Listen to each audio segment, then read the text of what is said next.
A lot of people have been asking me my thoughts on Kendrick Lamar's latest album, Mr. Morale and the Big Steppers. And it's interesting that they want my opinion. You know what I'm saying? I don't know if they want my opinion because Kendrick and I have known each other for years, or just because I'm a hip hop artist and, you know, I have views on it. But I'll say this, my perspective on the album is that you need to like and subscribe before I begin to talk more about it. So do that.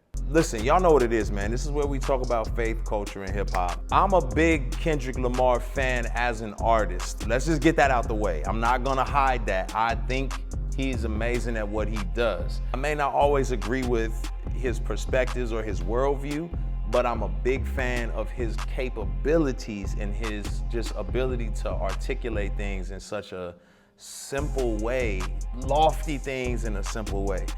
Music is subjective. Everybody feels like this album is this and this album is that, and some people think it's, you know, the best album ever made. Some people think he could have done better. That's not here or there. I'm gonna give you my vantage point on the content of the album as well as like my views on the sonics of it. Obviously, man, the man can rap. So that's just not here or there. No matter what you think about the project, the man is a rapping monster. He can just, you know, the way he puts words together, I understand why he won a Pulitzer Prize. Just make that clear. 2, I think, if I'm being honest, I feel like the album is cathartic for him. And cathartic meaning like it's a way for him to say stuff that's been on his chest and he just needs to express it. Obviously, he's been in therapy and he needs to get these things off his chest. These are things that he's felt burdened with. At the same time, I don't think he's fully arrived. I don't think his idea of, I mean, none of us have fully arrived, right? But I'm saying, I think he's speaking a little prematurely in terms of like where the plane is landed. And so what you get is you get kind of, it could feel like a contradiction on some senses. It could feel like, hey, none of us know what we're doing. We're all the product of marginalized communities and pain and trauma. And so we're trying to figure it out. But then on the flip side, it's like, hey, don't do this and do this. And you know, what you're doing in the media is stupid and blacking out your social medias. And it's like, yo, I think we gotta, you know, give room for him to grow. I had to have room to grow as a public voice, you know what I'm saying? I was saying stuff prematurely. It's like I was landing at conclusions before I had fully dove into the understanding and all the different perspectives. I think that his worldview, personally, man, is one that is trying to hold on to God, but at the same time gain meaning of the world through folks who don't necessarily see the Hebrew scriptures as authoritative.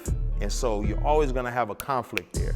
When you're trying to get God's perspective without leaning upon, you know, the Hebrew scriptures and more leaning upon like pop psychology or new age thought, there's always gonna be a clash. And I would say there's some clashes there. He blends them all together. So it's kind of like a hodgepodge of, you know, philosophical views and, you know, Hebrew scriptures.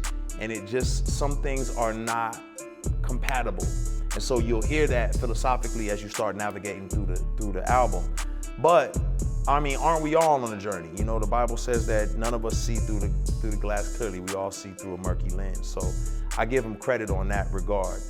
Musically, I think he's taken some risks, right? And oftentimes music is disposable. This is not a disposable album. This is one of those albums that kind of has to sit for a while. To me, similar to like an Outkast album, Lauryn Hill album. These are albums that they're more timeless. They're not disposable. They're not like there's a hit on there for this moment. And you know, he's done that before. He's made some hits that lasted, you know, for that moment and spoke to the moment. But this album I feel is more like a timepiece. It's a capsule that says, hey, this is to be, you know, returned to again and again, like a Marvin Gaye album, like a Sade album, you know what I mean? It's one of those like classic old school, and I use the word classic loosely, but I'm saying like timeless projects that you'll just continue to go back to.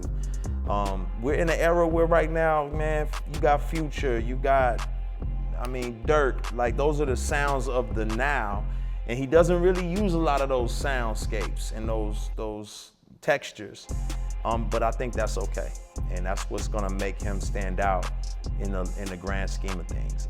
I love my brother. I want to see my brother land his plane in a healthy way. I appreciate his transparency on the album. I appreciate him journeying. I just, would love to see the Hebrew scriptures become foundational for him as he continues to process. What's going on, y'all? Thank you for checking out my channel. Make sure you hit the like, the subscribe, and ring the bell for the notifications. Also, check me out on social media. Name is spelled Lecrae. God bless y'all.